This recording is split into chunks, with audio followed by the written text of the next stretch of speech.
Εδώ ελεύθερε ακόμα Αθήνε, Έλληνες, οι Γερμανοί εισβολείς ευρίσκονται εις τα πρόθυρα των Αθηνών. Αδέλφια, κρατήστε καλά μέσα στην ψυχή σας το πνεύμα του μετώπου. Ο εισβολεύς εισέρχεται με όλα στας προφυλάξεις εις την έρημον πόλην με τα κατάκλειστα σπίτια. Έλληνες, ψηλά τις καρδιές.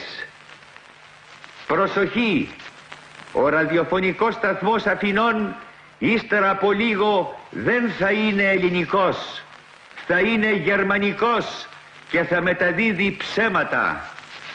Έλληνες, μην τον ακούτε. Ο πόλεμός μας συνεχίζεται και θα συνεχιστεί μέχρι της τελικής νίκης. Ζήτω το έθνος των Ελλήνων.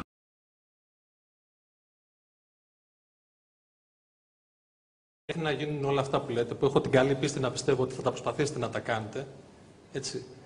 Η ελληνική οικογένεια κάθε μέρα αυτό συντελεί. Καταστρέφεται. Κάθε μέρα είναι γίνεται. Το κύτταρο της κοινωνίας. Καταστρέφεται. Κάθε μέρα γίνεται αυτό. Όταν η δικιά μου η περίπτωση, που είναι η μέση ελληνική οικογένεια, ίσως να είναι και παραπάνω από τη μέση, ή ήταν παραπάνω από τη μέση, αντιμετωπίζει τέτοιου είδους πρόβλημα, φανταστείτε τι γίνεται με όλη την υπόλοιπη Ελλάδα. Δεν φαντάζομαι, το ζω.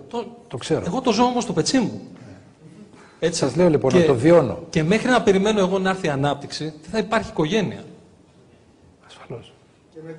Και γι' αυτό το λόγο πρέπει να έρθει πάρα πολύ γρήγορα η ανάπτυξη.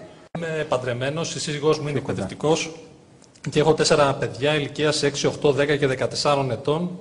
Πριν την κρίση αποφασίσαμε να φτιάξουμε το δικό μας σπίτι και πήραμε ένα δάνειο γι' αυτό. Στην πορεία και κατά τη διάρκεια της κρίσης οι μισθοί μας έχουν μειωθεί κατά 40% περίπου. Προφανώς αντιμετωπίζουμε πάρα πολλά οικονομικά προβλήματα. Δεν μπορούμε να πληρώσουμε τους λογαριασμούς της ΔΕΗ. Έχουμε καθυστερήσει τα δίδακτα στο φροντιστήριο των ξένων γλωσσών.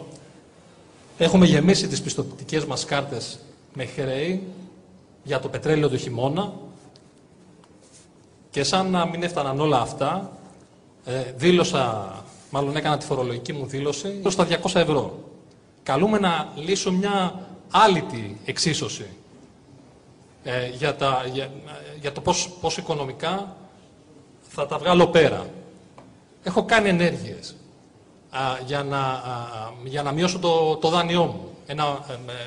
Το μεγάλο μέρος από το δάνειό μου το έχω πάρει από το Ταμείο Παρακαταθήκων και Δανείων και από τον 11ο μήνα του προηγούμενου έτους έχω κάνει αίτηση και για 7 μήνες περιμένω απάντηση και ακόμα απάντηση δεν έχω πάρει.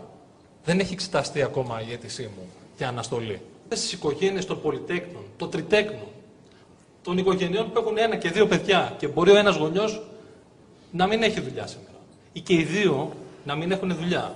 Και λέω εγώ που είμαι προνομιούχος, γιατί δουλεύω αυτή τη στιγμή, λέω ότι δεν μπορώ να τα βγάλω πέρα. Όλα αυτά θέλω να με πιστέψετε ότι έρονται όταν ξεκινήσει η ανάπτυξη.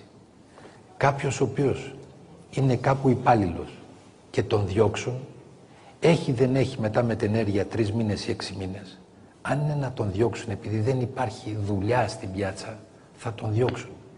Δεν έχει σημασία η μετενέργεια ή το πόσο παίρνεις. Αν δεν σε θέλει ο άλλος γιατί δεν έχει ανάγκη τη δούλεψή σου, δεν θα σε πάρει. Για να σε έχει ανάγκη πρέπει να ξεκινήσει η οικονομία να ρολάρει, πρέπει να ξεκινήσει η οικονομία να κινείται, πρέπει να ξεκινήσει η οικονομική δραστηριοποίηση. Αυτό είναι το μεγάλο ζητούμενο. Πώς θα μπούμε μπροστά στην ανάπτυξη. Και εκεί είναι όλα τα μέτρα τα οποία σας περιέγραψα που τείνουν φόρο που πρέπει να πληρώσετε. Έχει να γίνουν όλα αυτά που λέτε, που έχω την καλή πίστη να πιστεύω ότι θα τα προσπαθήσετε να τα κάνετε. Έτσι. Η ελληνική οικογένεια κάθε μέρα αυτό συντελεί. Καταστρέφεται. Κάθε μέρα είναι το κύτταρο της κοινωνίας. Καταστρέφεται. Κάθε μέρα γίνεται αυτό. Όταν η δικιά μου η περίπτωση, που είναι η μέση ελληνική οικογένεια, ίσως να είναι και παραπάνω από τη μέση, ή ήταν παραπάνω από τη μέση, αντιμετωπίζει τέτοιου είδους πρόβλημα, φανταστείτε τι γίνεται με όλη την υπόλοιπη Ελλάδα. Δεν φαντάζομαι, το ζω. Το ξέρω. Εγώ το ζω όμως στο πετσί μου. Έτσι. Σας λέω λοιπόν να το βιώνω. Και μέχρι να περιμένω εγώ να έρθει η ανάπτυξη, δεν θα υπάρχει οικογένεια. Ασφαλώς. Και γι' αυτό το λόγο πρέπει να έρθει πάρα πολύ γρήγορα η ανάπτυξη.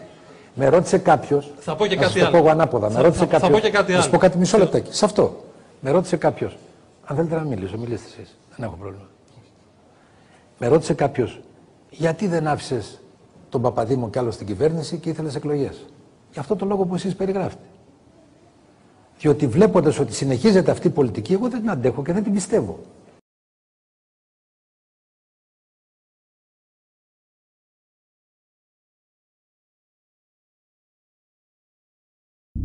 Γιατί?